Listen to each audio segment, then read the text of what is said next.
वालेकुम, welcome to PS6 power lunch. और पीर का दिन, पहला दिन, मार्केट अभी तक काफ़ी बेहतर नज़र आ रही है। हमें 800 पॉइंट इस वक्त प्लस है इंडेक्स के। और साथ ही हमने देखा कि सुबह सुबह जो मार्केट ओपन हुई है गैप अप ओपनिंग के साथ, तो उसके अंदर सबसे बड़ा रोल ऑयल सेक्टर का नजर आया कि वो भी एक गैप अप ओपनिंग पे है। इसके अलावा भी कई सारे स्टॉक्स हैं। इंशाल्लाह मुझ से जानते हैं और आप लोगों के सवालात, कुछ कमेंट्स और साथ ही जो आप लोगों ने स्टॉक्स लिखे हैं उनके बारे में भी वक्तन फवक्तन शो में डिस्कस करते रहेंगे। कोशिश करेंगे कि हर शो में 1 से 2 स्टॉक्स फंडामेंटली मूवीज की तरफ से आप लोगों को दिए जाएं ताकि आपको उसके बारे में अच्छी इंफॉर्मेशन मिल सके।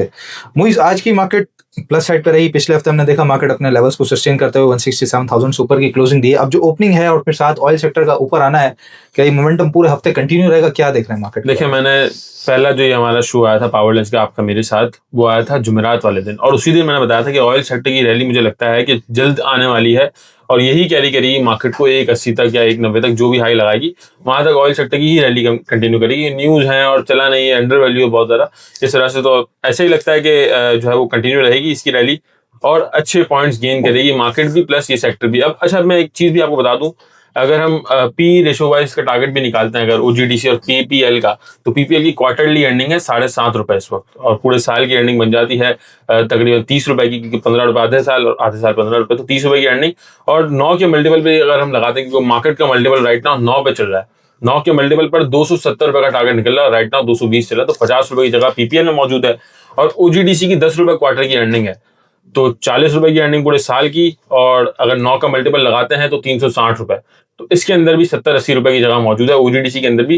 तो अगर अपने रेट पर आते हैं दोनों शेयर, तो आपके सामने है पॉइंट्स, यहाँ से जो है इंडेक्स 5-7 हज़ार पॉइंट बढ़ा देंगे, यही दोनों स्क्रिप्ट सिर्फ और सिर्फ। बिल्कुल ठीक है। मतलब अभी यहाँ से आज जो गैप ओपनिंग हुई है ये भी एक तरीके से बाइंग का ही चांस है। रूम अबव रूम अभी भी मौजूद है इसका। एग्जैक्टली, देखिए टेक्निकली परफॉर्म करते रहेगा, अप डाउन चलता रहेगा, लेकिन नेट इससे जाना ऊपर ही है। विद इन 6 मंथ अगर आप रखते हैं टारगेट, तो ये वाले जो टारगेट्स मैंने बताया with in 6 month easily achievable है। 10-15% आप कमा सकते हैं इन शेयर्स में। बिल्कुल ठीक है। मतलब अगर इसमें फॉर एग्जांपल जैसे अभी कुछ लोगों के अगर पोर्टफोलियो में कुछ स्टॉक्स फंसे हुए हैं, नहीं परफॉर्म कर रहे, तो वहां से भी शिफ्ट किया जा सकता है ऑयल सेक्टर में। देखिए, अब सेक्टर में जो इनके पास स्क्रिप्ट रखे हुए हैं, स्टॉक्स रखे हैं, वो कौन से हैं वो मैटर करता है सबसे पहले। अगर उसके पास बैंकिंग सेक्टर का मीजान रखा हुआ है, तो मैं सजेस्ट नहीं करूंगा कि मीजान से बैंक सेल करके ये ले, अलग से पैसे से ये ले सकता है। अगर कोई कचरा रखा हुआ है जिसकी अर्निंग्स नहीं है, कोई बिल्कुल साइड आइटम है, तो उसकी जगह पर लाजमी आप इस सेक्टर में शिफ्ट करें, क्योंकि जगह बहुत मौजूद है यहाँ पे। अच्छा, ये कचरा स्टॉक्स होते क्या हैं? थोड़ा सा डिफाइन करें लोगों को ताकि बेहतर समझ आ सके। देखिए, कचरा स्टॉक्स वो होते हैं जिसका आपको अता पता कुछ होता नहीं है, ना आपने उसका प्रोडक्ट देखा होता है मार्केट के अंदर। पहली बात है कि अननोन कंपनी होती है, बस आपको जो स्टॉक में काम करते हैं सिर्फ उसको पता होती है कंपनी। ठीक है। दूसरा, कोई कमाती वमाती नहीं है, कुछ देती दिलाती कुछ भी नहीं है, बस फ्लक्चुएशन चलती है, गेम होती है, उसके अंदर अच्छे रिटर्न आपको कभी मिल जाएंगे, कैपिटल गेन की सूरत में कभी फंसा रहेगा सालों साल। वर्ल्ड कॉल जैसा, अगर सीधा सीधा बता दूं मैं आपको, वर्ल्ड कॉल है, बहुत सारी दूसरी कंपनीज होती हैं, तो उनसे आपको निकल के अच्छे शेयर जो डिविडेंड पे करते हैं, प्लस अगर डिविडेंड के साथ साथ आपको कैपिटल गेन भी मिल जाए, तो और क्या चाहिए आपको। बिल्कुल ठीक है। अच्छा, आज ऑयल सेक्टर के अलावा हम देख रहे हैं टेक्नोलॉजी में सिस्टम्स के काफी ज्यादा पॉइंट्स ऐड हैं, करीबन 7.5 रुपए, ये भी प्लस रहा, तो इसकी क्या वजह है एकदम ऊपर आया? सुबह मटेरियल इन्फॉर्मेशन एक लगी थी जिसके अंदर सिर्फ ये था कि साल का बजट पास हुआ है, कोई ऐसे कोई खास नहीं थी कि इसका इम्पैक्ट है, लेकिन क्योंकि सिस्टम्स लिमिटेड बड़े टाइम से रुका हुआ था, 150 के आगे अपने आप को सस्टेन कर रहा था, तो चलना ही था। मटेरियल इन्फॉर्मेशन बहाना बन गई है, तो चल गया, यहाँ से और भी बढ़ सकता है, 170-175 तक जा सकता है। मैंने लास्ट वीडियो में अपनी बताया भी था कि सिस्टम के अंदर भी जगह मौजूद है। बिल्कुल ठीक है। अच्छा, बनीज आज स्प्लिट होकर खुला है, तो अब इसके रिलेटेड क्या आपके पास इंफॉर्मेशन है क्या? क्योंकि अब जो पिछला हमने देखा था तो इसके अंदर काफी सारी खबरें और रूमर्स और वो चल रहे थे, उसकी वजह से 150 के प्राइस इसने टच किए थे। अब 14 रुपीज के करीबन कैप लग गया, तो यहाँ से अब मजीद कितनी जगह उसमें नजर आती है? देखिए, पहले ये 30 रुपए का था, 30 रुपए से चलना शुरू हुआ, तो बहुत सारे लोग मेरे जैसे आपके जैसे जिन्होंने नहीं बाय किया BNL, क्यों बाय नहीं किया? वो रेट से बढ़ गया, उनकी रेंज से बढ़ गया। जब 100 रुपए पे आया तो भी बाय नहीं किया, 150 रुपए कुछ लोगों ने बाय किया, चंद लोगों ने, कि फियर ऑफ मिसिंग आउट के चक्कर में, और वहां पे फंस गया, फिर 100 रुपए आ गया, तो 120 पे सस्टेन कर रहा था। अब लोगों को लगता है कि ये 12 रुपए का हो गया शेयर, अभी जो 14 पे ट्रेड कर रहा है, स्प्लिट के बाद 12-13 रुपए जो ओपन हुआ है, सबको लग रहा है कि 13 रुपए ओपन हो गया, 13 रुपए का हो गया शेयर। 13 का नहीं है, 130 का है, वो स्प्लिट हुआ है, तो इस वजह से बाइंग आई है। जो मेरे हिसाब से लोग रह गए थे वो उन लोगों ने बाय किया, और हमने पीछे देखा भी है स्प्लिट के अंदर, बीको के अंदर भी हमने देखा है, पीछे भी जो स्प्लिट होता है उनके अंदर देखा कि बाइंग बहुत तेजी से आती है। स्प्लिट हो या बोनस शेयर दे या नीचे आए, तो बाइंग बहुत तेजी से आती है। तो बस यही है, 15-16 रुपए तक जा सकता है यहाँ से इजीली।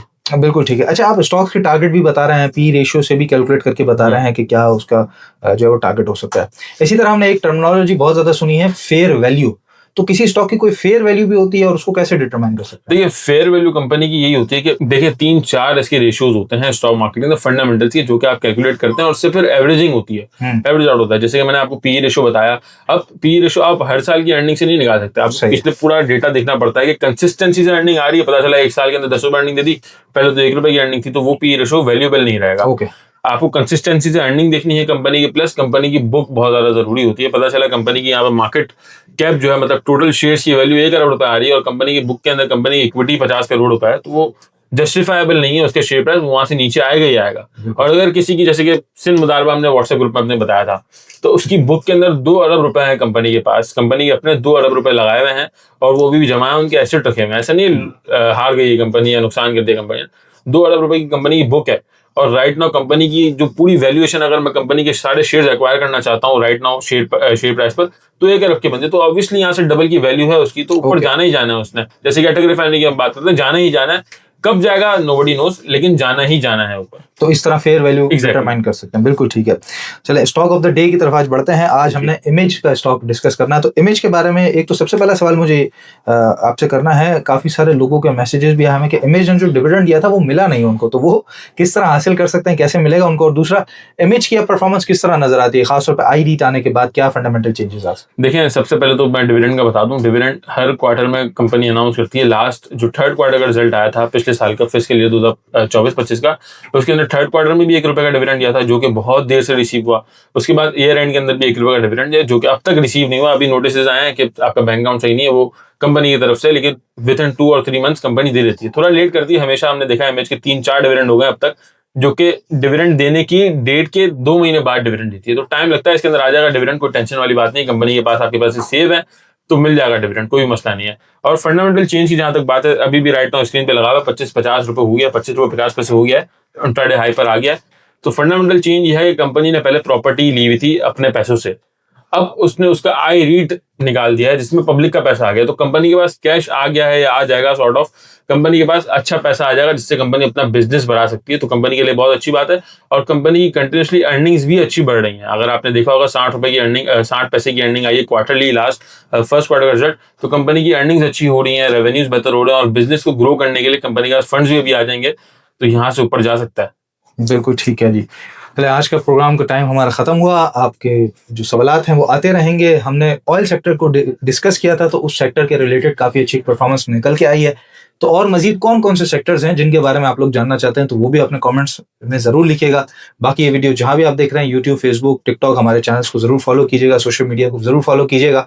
इसके अलावा डिस्क्रिप्शन में भी नंबर आपको मिल जाते हैं। अगले प्रोग्राम में आप लोगों से मुलाकात होती है। अपना बहुत ख्याल रखिएगा। अल्लाह हाफिज।